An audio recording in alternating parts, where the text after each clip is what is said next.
আমাদের আজকের আলোচ্য বিষয় হলো দ্বীনি শিক্ষা, মাদ্রাসা শিক্ষা, কোরআনী শিক্ষা। এই ক্ষেত্রে আমাদের করণীয় কি? দ্বীনি শিক্ষার ক্ষেত্রে যারা আমরা যথাযথ সময়ে শিখতে পারি নাই, আজ আমার আপনার কি করণীয়, কি আমি করব, সেই বিষয়ে আজকে আমরা আলোচনা শুনব। ইতিপূর্বে আমরা ইলমের ফজিলত, আলেমের সম্মান, মর্যাদা, এই সমস্ত বিষয়ে আলোচনা শুনেছি। কোরআনে কারীমের সবচেয়ে বড় সূরা সূরাতুল বাকারা। এই সূরার মধ্যে মানব সৃষ্টি, কিভাবে আল্লাহ পাক মানুষকে সৃষ্টি করলেন, মানবকে বানানোর পরে আল্লাহ পাক কি শিখালেন, কি শিক্ষা দিলেন, সেই বিষয়গুলা ধারাবাহিকভাবে আমরা শুনে আসছি। আজকে আমরা শুনবো সূরাতুল বাকারার ৩৫ নম্বর আয়াত এবং ৩৬ নম্বর আয়াত। এই আয়াতগুলোর মধ্যে আল্লাহ পাক ইরশাদ করছেন, ওয়াকুল্লা ইয়া আদম উসকুন আনতা ওয়া যাওজুকাল জান্নাহ وَكُلَا مِنْهَا رَغَدًا حَيْثُ شِئْتُمَا وَلَا تَقْرَبَا هَذِهِ الشَّجَرَةَ فَتَكُونَا مِنَ الظَّالِمِينَ। আল্লাহ পাক হযরত আদম আলা নবিয়িনা ওয়া আলাইহিস সালাম এবং হযরত হাওয়া আলাইহিমুস সালামকে যখন তিনি সৃষ্টি করলেন, করার পর আল্লাহ পাক বলতেছেন, হে আদম, তুমি এবং তোমার স্ত্রী জান্নাতে বসবাস করো এবং যেখান থেকে ইচ্ছা সেখান থেকে তোমরা খাবার গ্রহণ করো। ওয়ালা তাকরাবা হাদিহিশ শাজারাতা ফাতাকুনা মিনাল যালিমিন। তবে এই গাছের নিকটবর্তীও হয়ো না। যদি এই গাছ থেকে কোনো কিছু গ্রহণ করো তাহলে তোমরা জালিমদের অন্তর্ভুক্ত হয়ে যাবে, অন্যায়কারীদের অন্তর্ভুক্ত হয়ে যাবে যদি এই গাছ থেকে তোমরা কোনো কিছু গ্রহণ করো। তাহলে আল্লাহ পাক এখানে সর্বপ্রথমে বলেছেন, হে আদম, তুমি এবং তোমার স্ত্রী কোথায় বসবাস করো? জান্নাতে বসবাস করো। এতদিন যাবৎ আমরা বিভিন্ন সময় শুনে এসেছি, মুমিন মুসলমানদের আসল বাড়ি কোথায়? বলতে কষ্ট হয় আপনাদের? মুমিন মুসলমানদের আসল বাড়ি কোথায়? আমাদের আসল বাড়ি কোথায়? আমার বাড়ি কোথায় বলেন? প্রত্যেকে আমি, আমার বাড়ি কোথায়? এই জান্নাতের সর্বপ্রথম যে আয়াতের মধ্যে আল্লাহ পাক বলেছেন যে তুমি এবং তোমার স্ত্রী জান্নাতে বসবাস করো, সূরাতুল বাকারার কত নম্বর আয়াত বললাম? ৩৫ নম্বর আয়াত। তাহলে এই আয়াতের মাধ্যমে সর্বপ্রথমে বোঝা যায় আল্লাহ পাক মানুষকে বানিয়ে প্রথমে তার স্ত্রীর কথা বলেছেন, তার বসবাসের কথা বলেছেন।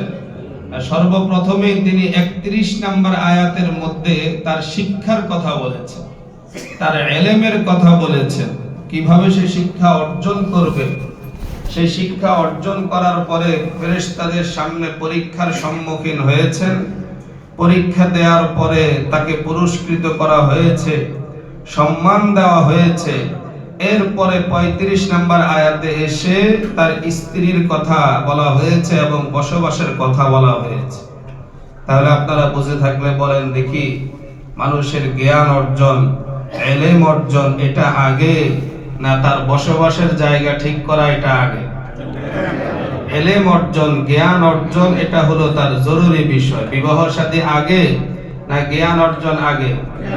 জ্ঞান অর্জন এটা হলো জরুরি বেশি, এটা প্রয়োজনীয় বেশি।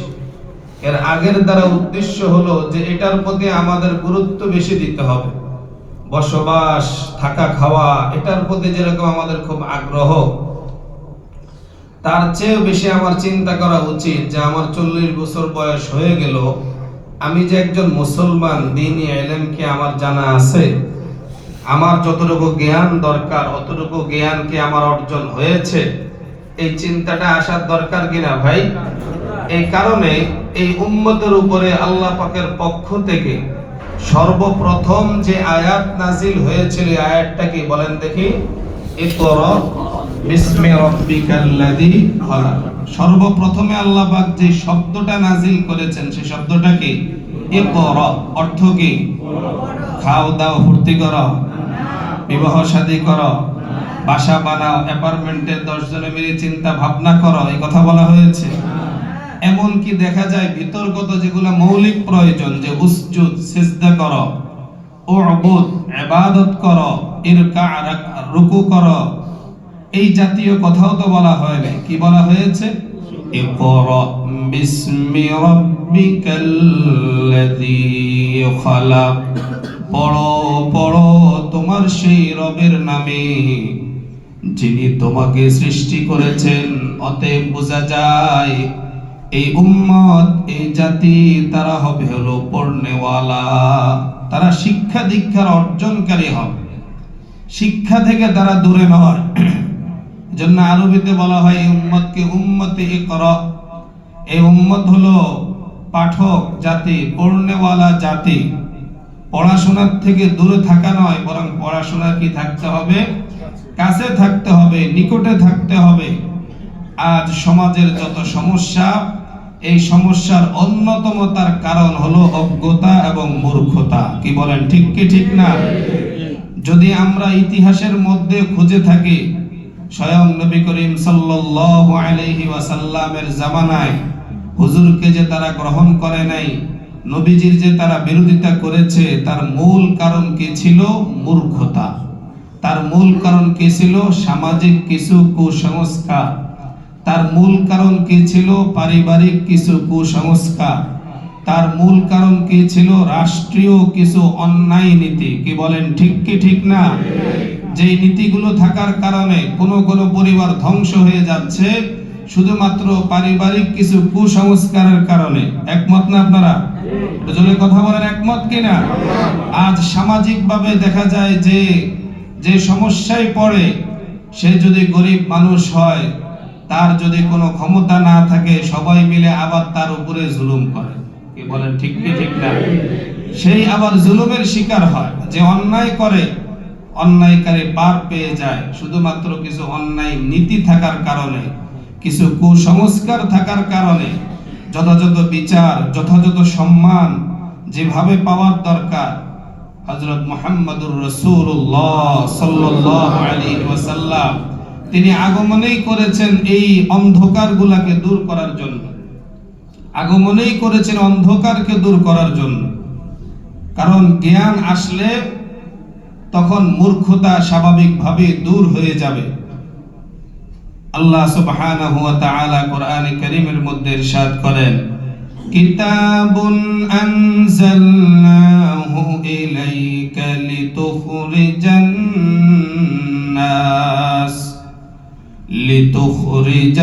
নাস মিনাল যুলুমাতি ইলান নূর। আমি আপনাকে এমন কিতাব দিয়েছি যে কিতাবের মাধ্যমে আপনি মানুষকে অন্ধকার থেকে আলোর দিকে নিয়ে যাবেন। বিদায় বোঝা যায় নবীজিকে তারাই গ্রহণ করে নাই যারা মূর্খতার মধ্যে, অন্যায়ের মধ্যে ডুবেছিল। সেই মূর্খতা, অন্যায়, কুসংস্কার থেকে আমাদের বের হওয়ার দরকার কিনা ভাই? প্রত্যেকের এটা আমাদের প্রয়োজন। আমাদের প্রিয় নবী হাদিসে পাকের মধ্যে ইরশাদ করেন, ইয়াহমিলু হাদাল ইলমা মিন কুল্লি খালাফিন উদুলুহু ইয়ানফুনা আনহু তাহরিফাল গালিন ওয়া ইনতিহালাল মুবতিলিন ওয়া তাওয়িলাল জাহিলিন।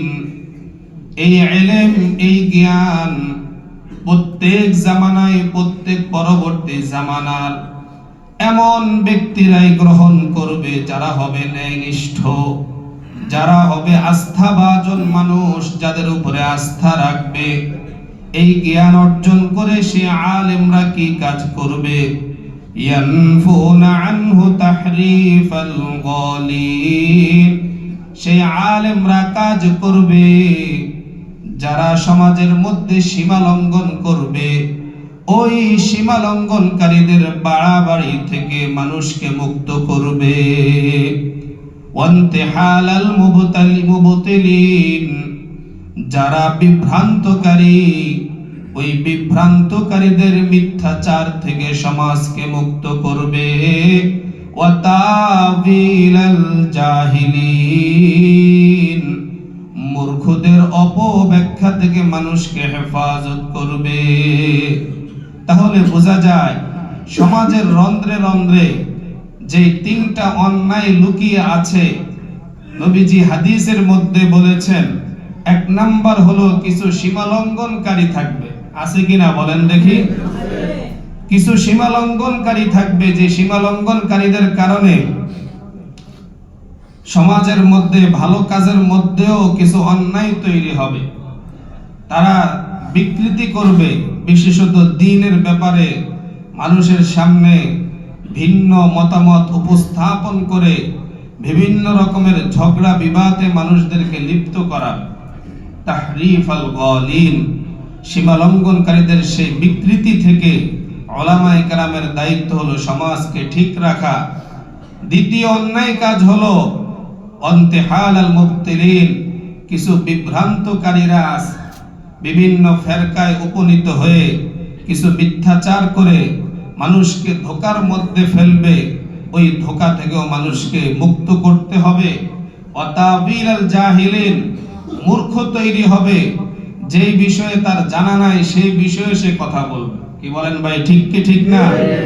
আজকে অনেক মানুষের কাছে জ্ঞান অর্জনের মাধ্যম হয়ে গেছে মোবাইল সাহেব। কি বলেন, ঠিক কি ঠিক না? আপনাকে বলবে যে আপনি এই আমলটা কেন করেন, এটা তো শুদ্ধ না। তো শুদ্ধ কোনটা? সে তখন মোবাইল খুলে দেখাবে। মোবাইল কি জ্ঞান অর্জনের মাধ্যম? একটু জবান খুলে কথা বলেন না। কি মসজিদে নীরব চুপচাপ বসে থাকার জন্য আসছেন শুধু? কেউ মনে হয় আরাম করার জন্য আসছেন, শুধু ঘুমানোর জন্য আসছেন না?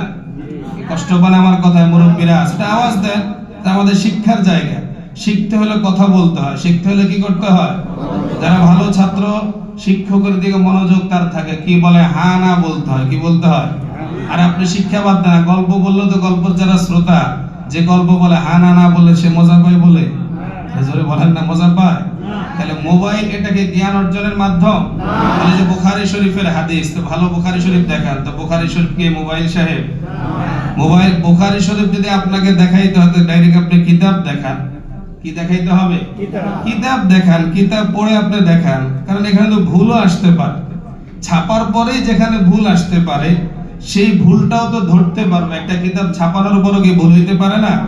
সম্মানিত শিক্ষকরা অনেক সময় সবকের মধ্যে, ক্লাসের মধ্যে বলেন, এটা লেখা আছে ঠিক, কিন্তু এখানে ভুল ছাপা এসেছে। কারণ তিনি আরো ব্যাখ্যা গ্রন্থ পড়েছেন, একাধিকটা পড়ে তিনি এখানে উপস্থাপন করেছেন যে এখানে কি হচ্ছে ভুল। আর আজকে আমরা সিদ্ধান্ত নিচ্ছি মোবাইল দিয়ে। নাউজুবিল্লাহ বলবো না? কেউ কেউ সুযোগ থাকা সত্ত্বেও মোবাইলে কোরআন শরীফ পড়ে। একটা হলো প্রয়োজন, একটা হলো কি আমার এখন প্রয়োজন, সামনে সুযোগ নাই। আরে ভাই, আপনি যেখানে সরাসরি আপনার মাকে ধরতে পারতেছেন হাত দিয়া, সেখানে মাঝখানে আপনি একটা আর্ট তৈরি করে দিলেন, তৈরি করে এরপরে মাকে দেখলেন, হবে?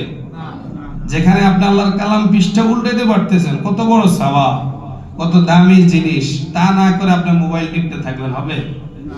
হ্যাঁ, মোবাইলে কোরআন শরীফ পড়া নাজায়েজ বলছে এই কথা?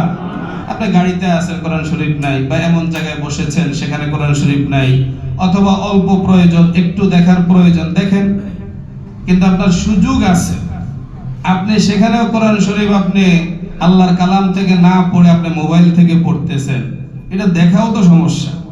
এটা দীর্ঘ সময় মোবাইলে দেখায় থাকা এটা সমস্যা কর না? এটা একটা জিনিস, এটা ডিভাইস, এর থেকে অনেক খারাপ জিনিস অনেক সময় আসে। আল্লাহর কালাম, এজন্য আমাদের চেষ্টা থাকবে সরাসরি কিসের থেকে পড়তে? কোরআনে কারীম থেকে আমার পড়ার চেষ্টা করব।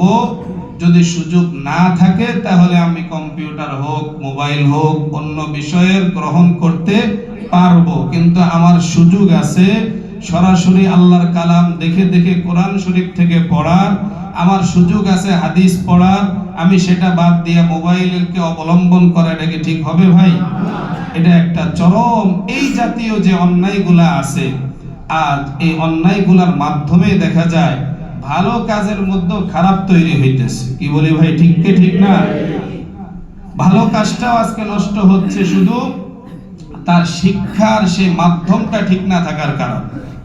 অনেক সময় অনেকে জিজ্ঞাসা করেছে, আপনারা কিভাবে জানলেন যে আমি অমুক দেশে গিয়েছি, দেখে আসছি ওনারা এই কাজ করে? এটা কি শিক্ষার মাধ্যম হইতে পারে ভাই? জোরে বলেন না, এটা শিক্ষার মাধ্যম হইতে পারে? এজন্য সমাজের এই মূর্খতা এগুলা দূর করবে কারা? নবীজি বলতেছেন উম্মতের এমন একদল উলামায়ে কেরাম যারা হবে আস্থাভাজন। যারা কি হবে? আস্থাভাজন, যাদের উপরে আস্থা রাখা যায়, যারা ন্যায়নিষ্ঠ হবে। ওই ন্যায়নিষ্ঠতার ভিত্তিতে তারা এই কাজগুলা করবে, ওই ন্যায়নিষ্ঠতার ভিত্তিতে তারা এই আমলগুলা করবে।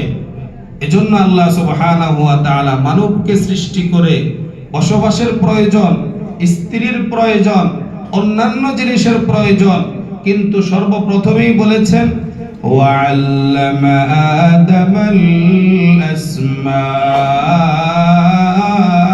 কুল্লাহা।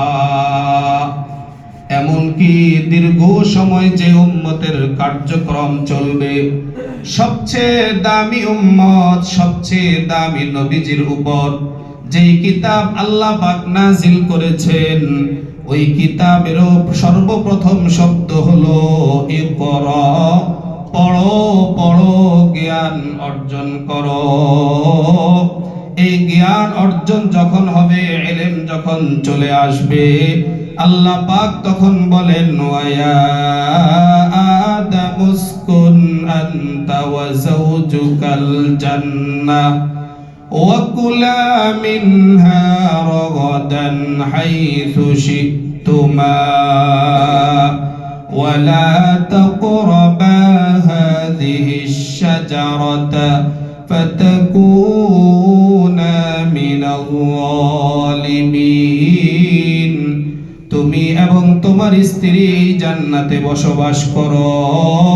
বিদায় বোঝা যায় আল্লাহ পাক আমাদেরকে সৃষ্টি করে প্রথম আমাদের জায়গা নির্ধারণ করেছেন কোথায়? জান্নাত হলো আমাদের আসল বাড়ি। বলে সবাই, কোথায় আমাদের আসল বাড়ি? জান্নাত হলো আমার আসল বাড়ি, আসল ঠিকানা। নিষেধ করেছেন এই গাছের কাছে যেতে না যাওয়ার জন্য। তাফসীরের কিতাবের মধ্যে এসেছে এই গাছ হয়তোবা আঙ্গুরের গাছ অথবা এই জাতীয় কোনো গাছ হবে, সেই গাছের দিকে যাওয়ার জন্য আল্লাহ সুবহানাহু ওয়া তাআলা নিষেধ করেছে। আর তার আগেই তো একজন শত্রু হয়ে গেছে না? কে সেই শত্রু? ইবলিস, শয়তান ইবলিস। সে তো অপেক্ষায় আছে যে যার কারণে আমার এই ক্ষতি হলো। কারণ যাদের ভিতরে হিংসা আছে, সে তার সমস্যাটা দেখে না, বলে যে অমুকের কারণে আমার সমস্যা হয়েছে, এই কারণে তাকে সে শত্রু ভাবতেছে। ভাই, আগে তো আপনার নিজের ভাবনা উচিত যে আমার অন্যায় হয়েছে, আমার কি হয়েছে। এজন্য যে ফেল করে সে তার ফেলটা নিয়ে গবেষণা করে না, কে পাস করলো এটা নিয়ে গবেষণা করে। কি বলেন, ঠিক কি ঠিক না? তুই এত বেশি বড় স্কিল লাগে, তা আমি বললো তোমার কি সমস্যা? তুমি বেশি বড় দেখে তো আব্বু আম্মা আমার বকে। আরে কথা বলেন না কেন? তুমি এত বেশি কাজ করো কা কর্মকর্তা সাহেব, তোমার এত বেশি প্ল্যান প্রোগ্রাম করার কি প্রয়োজন? আমি এখানে জব নিয়েছি, চাকরি করতেছি, আমি তো কোম্পানির উপকার করব। ভাই, তোমার এই বেশি কাজের কারণে আমারও সমস্যা। নাউজুবিল্লাহ। এই মনোভাবটা কিসের থেকে আসছে? ইবলিস থেকে আসছে। ইবলিস কি কাজ করলো? সূরাতুল আরাফের মধ্যে এসেছে فوسوس لهما الشيطان ليبدي لهما ما وري عنهما من سوآتهما وقال ما نهاكما ربكما عن هذه الشجرة إلا أن تكونا ملكين أو تكونا من الخالدين। শয়তান তখন হযরত আদম এবং হযরত হাওয়া আলাইহিমুস সালামের মধ্যে ওয়াসওয়াসা তৈরি করলো। তাদের মনের মধ্যে সে ঢালতে লাগলো, যেন সে চাচ্ছে আমাকে যেভাবে অপমান করা হয়েছে, আদম এবং হাওয়াও যেন অপমানিত হয়। তাদের শরীরের মধ্যে যে জামা কাপড় রয়েছে, যে পোশাক রয়েছে, এই পোশাকগুলো তাদের থেকে খোলার দরকার। লিয়ুবদিয়া লাহুমা মা বুরিয়া আনহুমা মিন সাওআতিহিমা। এজন্য সে ফন্দি আটলো, কোন পন্থায় আমি কথা বলবো, কিভাবে আমি তাদেরকে বলবো। সে এসে বলতেছে, ওয়া ক্বালা মা নাহাকুমা রাব্বুকুমা আন হাযিহিশ শাজারা। তোমাদের রব তোমাদেরকে গাছ থেকে এজন্য নিষেধ করেছেন। নিষেধ তিনি করেন নাই, তবে এই কারণেই নিষেধ করেছে, আনতাকুনা মালাকাইন, যদি তোমরা এই গাছ থেকে ভক্ষণ করো, এই গাছের ফল তোমরা খাও, তাহলে তোমরা ফেরেশতা হয়ে যাবে। কি হয়ে যাবে? ফেরেশতা হয়ে যাবে। আছে না এরকম কিছু যারা ধোঁকাবাজ, প্রতারক, তারা এরকম কিছু কৌশল নিয়ে আসে, আপনি এই কাজটা করলেই সে সফল হয়ে যাবে, সে কামিয়াব হয়ে যাবে।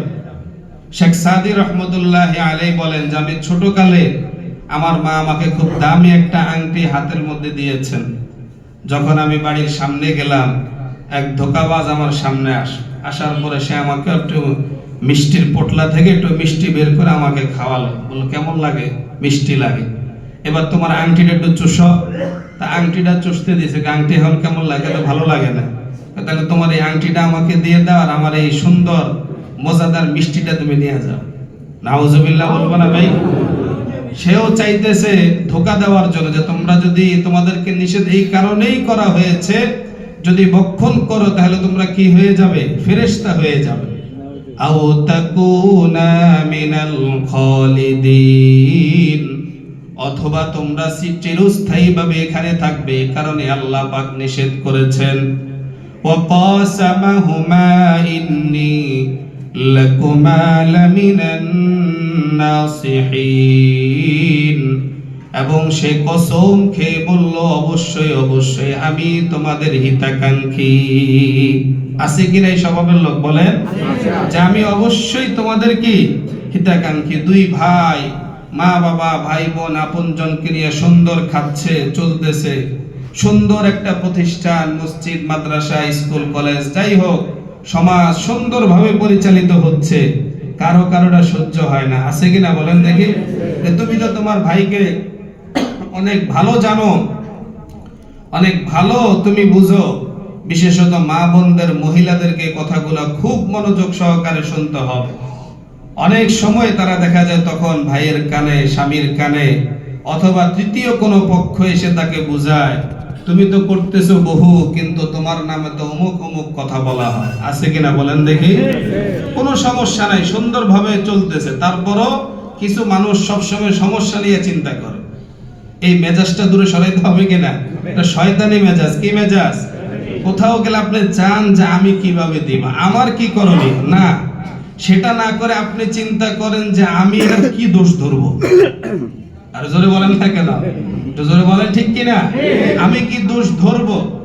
আপনার সামনে আপনার বৌমা সুন্দর খানা পেশ করেছে, আপনার সামনে কোথাও বেড়াতে গিয়েছেন, ভালো একটা খাবার দিয়েছে, আপনার চিন্তা করা উচিত যে খাবারটা কত মজা করে আমি খাবো। তারা যে আমার জন্য খাবারটা দিল, আমি তার উপকার কিভাবে পৌঁছাবো, না আমার চিন্তা থাকে কয়টা দোষ আছে এখানে, কি কি দেয় নাই, কি কি এখানে দিয়েছে। কেউ কেউ রাগ করে, আগের যুগে এখন মোটামুটি কমছে, বিশেষত আমরা যখন ছেলের শ্বশুর বাড়িতে যাই তখন তো আমরা সবাই রাজা ধীরাজ হয়ে যাই। আরে কথা বলেন কেন? ছেলের শ্বশুর বাড়িতে যাওয়ার পরের থেকে প্রত্যেকটা পদক্ষেপ আমরা চিন্তা করি, সালাম কিভাবে দিল, ব্যাগটা কিভাবে নিল, শরবতটা কিভাবে দিল, আমাকে খাবার কি কি দিল। কোন জামাই সাহেব মানে জীবনও খায় নাই, কি করে নাই, যত খাওয়া দাওয়া মনের সবকিছু ভাব হলো মামুর বাড়ি আর শ্বশুর বাড়ি। কথা বলেন কি আপনারা একমত নাই? এই কাজগুলা কখনোই মানুষাত্মার কাজ নয়। কি কাজ নয় ভাই? মানুষাত্মার কাজ নয়। কিছু মানুষ আছে এগুলো মানুষের দিলে ঢুকায়া একে অপরের বিরুদ্ধে তাকে প্ররোচিত করে ঘরের মধ্যে ঝগড়া লাগায় সমাজটাকে ধ্বংস করে। আছে কিনা বলেন দেখি? শয়তানও কসম খাইল, কসম আমি তোমাদের জন্য হিতাকাঙ্ক্ষী। তারা সেই বক্ষণ করলেন। সূরাতুল বাকারার 36 নম্বর আয়াতে আল্লাহ পাক বলতেছেন, فأزلهما الشيطان عنها فأخرجهما مما كانا فيه। শয়তান তাদেরকে তাদের পদস্খলন ঘটালো। আল্লাহ পাক তারা যেখানে ছিলেন সেখান থেকে বের করে দিলেন। ওয়াকুল্লাহুম বিতুবাদুকুম লিবাদিন আদু। আল্লাহ পাক বললেন তোমরা এখান থেকে জমিনের মধ্যে নেমে পড়ো। ভবিষ্যতে একে অপরের বিরুদ্ধে তোমার যারা সন্তানরা আসবে তারা শত্রু হবে। ওয়ালাকুম ফিল আরদি মুস্তাকররুন ওয়া মাতাউন ইলা হিন। এবং এই জমিনের মধ্যে তোমাদের অবস্থান স্থল কিছু সময়ের জন্য। তোমরা এখান থেকে লাভ সংগ্রহ করবে, মাতা সংগ্রহ করবে, কিছু সময়ের জন্য এখানে বসবাস করবে। পরবর্তী আয়াতগুলোর মাধ্যমে আল্লাহ পাক আবার জানিয়ে দিয়েছেন, এই দুনিয়াতে যাওয়ার পরেও যারা আমার নীতি মানবে, আমার কথা অনুযায়ী চলবে, ফালা খাউফুন আলাইহিম ওয়ালা হুম ইয়াহজানুন। দুনিয়ার জীবনও তাদের কোনো ক্ষতি হবে না, পরকালের জীবনও তাদের চিন্তা দূর করে দিবেন কে? এজন্য বোঝা যায় আমরা যদি সমাজের এই ধোঁকা থেকে বাঁচতে চাই, পারিবারিক এই কুসংস্কার থেকে যদি আমাদেরকে হেফাজত করতে চাই, আমার আপনার প্রয়োজন হলো জ্ঞান অর্জন করা। কি অর্জন করা ভাই? দ্বীনি ইলম। মাদ্রাসা শিক্ষার মধ্যে যে শিক্ষাগুলো দেওয়া হয়, আল্লাহ পাক যা বলেছেন, নবীজি হাদিসের মধ্যে যা বলেছেন সেটা আমার জানা। হযরত আবু দারদা এবং হযরত আব্দুল্লাহ ইবনে মাসউদ রাদিয়াল্লাহু তাআলা আনহু বলেন, কুন আলিমান আও মুতাআল্লিমান আও মুহিব্বান আও মুত্তাবিআন ওয়া লা তাকুনিল খামিস ফাতাহলিক। হযরত আবু দারদা বলেন, এক নাম্বার হয়তো তুমি আলেম হও। এক নাম্বার কাজ কি? আলেম হও। দুই নাম্বার আলেম হওয়ার সুযোগ নাই, তা আলেমের কাছে ইলম শিখো। আও মুতাআল্লিমান, তার থেকে দ্বীনি শিক্ষা অর্জন করো। তার জন্য ছোট কালেই শিখতে হবে, সেটা তো আসল সময়। কিন্তু যদি তখন আমি না পারি, পরবর্তী যখন সুযোগ আসে, আমাদের এখানে ঘোষণা দিয়ে বলা হয়েছে আসার পরে, এখনো আপনাদের মুয়াজ্জিন সাহেব কিন্তু প্রতিদিন আসার পরে যে সেখানে বসে থাকে। কোনো যদি কথা বলি যে ব্যস্ততা আছে কিনা, যে হুজুর আগে 5-10 মিনিট হলো দোতলা যায় বসে। কাল হাসরের মাঠে এটাও সাক্ষী হয়ে দাঁড়াবে যে হুজুর প্রতিদিন সময় দিচ্ছেন আর আপনি সেখানে যায় বসতেছেন না। আপনি সেখানে যায় কি, আপনার দরকার হলো চায়ের দোকান, ঘরে বাসায় যে আড্ডা দেওয়া। নাউজুবিল্লাহ বলবেন না? তাহলে এখানে সুযোগ দেওয়া হচ্ছে আপনাকে ইলম শেখানোর জন্য, ঘোষণা দেওয়া হয়েছে। কিছু ভাইরা জানো মাশাআল্লাহ, প্রথম দিকে হয়েছে, আস্তে আস্তে কমতে কমতে 2-4-5 জন এখন বসেন আপনার সামনে। এখানে আলেম সুযোগ করে দিয়েছে যে আসেন, বসেন, শিখেন। কিন্তু আমরা সেটা কি করতেছি না, গ্রহণ করছি। এটা হলো দ্বিতীয় পর্যায়ে, আলেম হও, তাহলে আলেমের কি হও? ছাত্র হও। 3 নাম্বার আও মুহিব্বান, আলেমকে মহব্বত করো। আলেমকে কি করো? 4 নাম্বার আও মুত্তাবিআন, তার অনুসরণ করো। 4 নাম্বার কাজ যে আমি কিছু বুঝতেছি না, সময় নাই, কিন্তু এই কাজ কমপক্ষে আমি করি, যে উনি আমাদের সমাজের ন্যায় নিষ্ঠাবান, আস্থাভাজন আলেম, আমরা তার অনুসরণ করব। আমরা তার কি করব? অনুসরণ করব। কিছু কিছু ভাইয়ের কিছু কিছু চলাফেরা, কথাবার্তা অনেক সময় যখন কানে আসে বা শুনি, এগুলা দেখা যায় তো ভয়ঙ্কর হয়, পরিণতি যে খুব খারাপ এটা বুঝে আসে। নাউজুবিল্লাহ। তাহলে এখানে সাহাবায়ে কেরামদের বক্তব্য, নবীজির হাদিসও বর্ণিত আছে বিভিন্ন রকমের ভাবে, যে সমাজের মধ্যে তুমি 4 শ্রেণীর কোন এক শ্রেণী হয়, হয়তো আলেম, না হলে আলেমের ছাত্র, না হয় আমি আলেমকে আমি মহব্বত করি, তা না পারি কমপক্ষে আমি তার কথার কি করে অনুসরণ। হযরত আবু দারদা বলেন ওয়ালা তাকুনিল খামিস, 5 নাম্বার হতে যায় না, যদি হও ফাতাহলিক, ধ্বংস হয়ে যাবে। নাউযুবিল্লাহ। যদি হও তাহলে কি হয়ে যাবে? আমরা কি সে ধ্বংসের কাতারে যেতে চাই? আমরা তাহলে 4 কাতারের যে কোনো এক কাতারে থাকবো তো ইনশাআল্লাহ। এই সব কিছু বলার অর্থ হলো যেন আমরা আল্লাহর কাছে প্রিয় হতে পারি। কার কাছে কি প্রিয় হতে পারি? আর আল্লাহ পাকের কাছে প্রিয় হবার নবীজি যেভাবে বলে গেছেন, সাহাবায়ে কেরামগণ যেভাবে বলে গেছেন, আপনাদের সামনে তো আমরা সেই সুরতগুলোই উপস্থাপন করেছি। এখন যদি আমরা মানতে পারি, আমাদের এই জীবনটা সুন্দর করে দিবেন কে? আল্লাহ পাক আমাদেরকে তৌফিক দান করেন বলি আমিন। যারা আমরা সুন্নত পড়ি নাই, সুন্নত পড়েন।